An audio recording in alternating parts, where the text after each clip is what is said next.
ఇగిరందప్పిన పీనిగా మోసటోని మీదనే బయలుపోయినట్లు ఏకంగా ఓ మహిళ తన భర్త కిడ్నీనే అమ్మి ఆ వచ్చిన పైసలతోటి ఫేస్బుక్లో ఎవడో పరిచయం అయితే వానితోటి పోయిందంటే ఎట్లుందో పరిస్థితి అర్థం చేసుకోవచ్చు.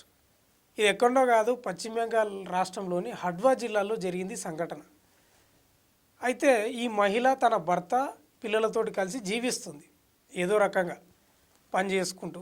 అయితే ఆ పరిచయమైన నెంబడి పోవడానికి 10 లక్షలు తీసుకొని పరారైందంటే అది ఏకంగా భర్త కిడ్నీ నమ్మి.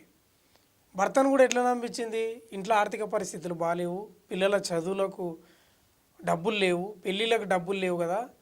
ఇక ఎవరి దగ్గర అప్పు తీసుకున్నా ఎవరు ఇయ్యరు కదా, మనకు పని కూడా తక్కువ ఉంది కాబట్టి నీ కిడ్నీ అమ్మితే ఇవన్నీ సమస్యలు తీరుతాయని మంచిగా ట్రాక్లోకి తెచ్చి నమ్మించింది మహిళ, పనివంతురాలైన మహిళ.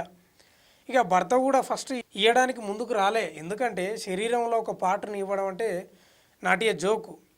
ఇయ్యలేదు వద్దు వద్దు అంటుంటే కూడా సతాయించి కిడ్నీని ఏదో రకంగా డొనేటర్లకు ఇచ్చేసింది, అమ్మించింది. ఇక అమ్మించినాక ఆ వచ్చిన 10 లక్షలతోటి ఫేస్బుక్లో పరిచయమైనంతో పరారైపోయింది. ఇక భర్త కిడ్నీ ఇచ్చిన బాధలు ఆయన ఉండి ఆయన తేరుకున్న లేపే జరిగిన మోసాన్ని గుర్తించండి భర్త.